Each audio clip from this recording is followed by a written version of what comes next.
یہ نماز کا جزو لازم ہے. اصل نماز یہی ہے. یہ تو بعد میں آپ کو ایک حدیث قدسی سناؤں گا انشاءاللہ، اگلا جو درس ہوگا اس کے حوالے سے بہت سی باتیں واضح ہوں گی. اس وقت یہ ہے کہ اصل نماز یہی ہے، یہ سورہ فاتحہ.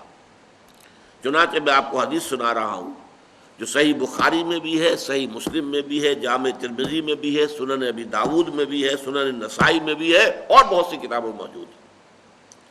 اور یہ عن عبادۃ بن صامت رضی اللہ تعالی عنہ، حضرت عبادہ بن صامت سے ہے مرفوعا کہ حضور نے فرمایا لا صلاۃ لمن لم یقرأ بفاتحۃ الکتاب، اس شخص کی کوئی نماز نہیں ہے جس نے کہ سورہ فاتحہ کی تلاوت نہیں کی.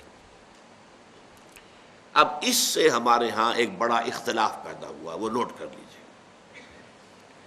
ایک رائے یہ ہے آپ اگر علیحدہ نماز پڑھ رہے ہیں تو ظاہر بات ہے کہ آپ کو ہر رکعت میں خود پڑھنی ہی پڑھنی ہے سورہ فاتحہ. جب باجماعت پڑھ رہے ہیں اب کیا شکل ہو؟ امام پڑھ رہا ہے سورہ فاتحہ تو کیا مقتدی کو بھی پڑھنی چاہیے؟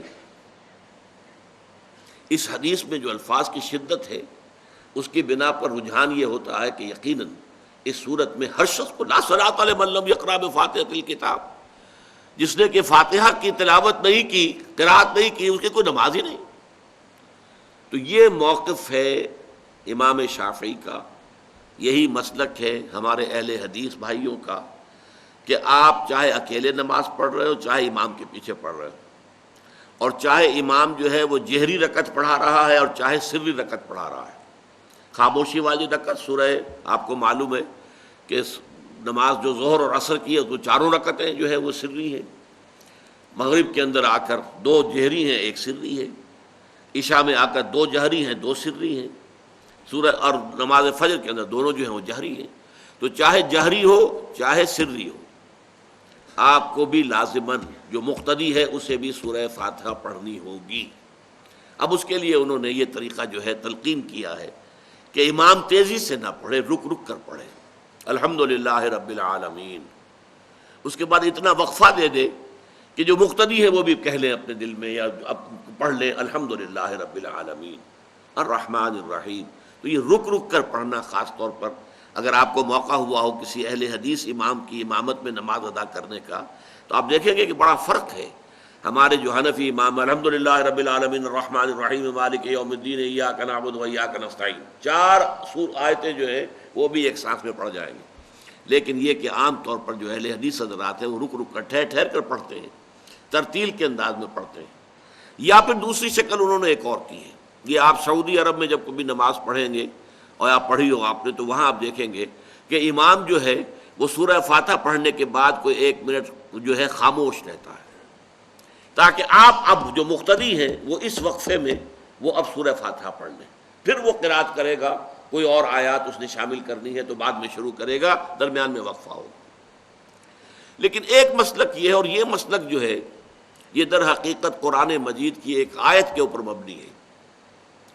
سورہ اعراف کے آخر میں فرمایا گیا وَإِذَا قُرِئَ الْقُرْآنُ فَاسْتَمِعُوا لَهُ وَأَنصِتُوا، جب قرآن پڑھا جا رہا ہو تو توجہ سے اسے سنو، خود خاموش رہو. اب یہ قرآن مجید کی آیت ہے. اس کے بنا پر ایک رائے یہ ہے کہ آپ امام کے پیچھے سورہ فاتحہ نہیں پڑھیں گے. پڑھا جا رہا ہے سنو اس کو، خود خاموش رہو. اور اس کے لیے وہ دلیل دیتے ہیں کہ یہ شکل ایک وفد کی سی ہے. جیسے کسی بڑی شخصیت کے پاس اگر آپ کا کوئی وفد جاتا ہے، 8-10 افراد ہیں، ان میں اسپوکس مین ایک ہوتا ہے، وہ بات کرتا ہے، باقی سب لوگ موجود رہتے ہیں، سنتے ہیں. اسی طریقے سے امام جو ہے وہ گویا کہ آپ کا نمائندہ ہے اور وہ پڑھ رہا ہے الحمدللہ رب العالمین الرحمن الرحیم مالک یوم الدین. تو امام کی قرأت ہی آپ کی بھی قرأت ہو گئی. گویا کہ اس آیت سے، اس حدیث سے اختلاف نہیں ہے، اس کی تعبیر سے اختلاف ہے کہ امام کا قرأت کر لینا در حقیقت مقتدیوں کی طرف سے بھی قرأت ہے. اس میں جو حنفی مسلک ہے وہ بہت سخت ہے، اور وہ یہ ہے کہ چاہے سری نماز ہو اور چاہے جہری ہو، ہر کسی بھی حالت میں مقتدی جو ہے وہ سورہ فاتحہ نہیں پڑھے گا. اب اس میں ذرا سا سوال پیدا ہوتا ہے کہ جہری رکعت میں تو اس آیت کا اطلاق ہو جائے گا کہ وَإِذَا قُرِئَ الْقُرْآنُ فَاسْتَمِعُوا لَهُ وَأَنصِتُوا، سری میں تو اس آیت کا اطلاق نہیں ہوتا۔ بہرحال یہ مسلک ہے، امام شافعی کا ایک انتہا پر ہے، ہر صورت میں سری ہو یا جہری ہو آپ کو پڑھنی ہی پڑھنی ہے، اور امام ابو حنیفہ دوسری انتہا پر ہے کہ چاہے سری ہو چاہے جہری ہو کسی شکل میں نہیں پڑھنا۔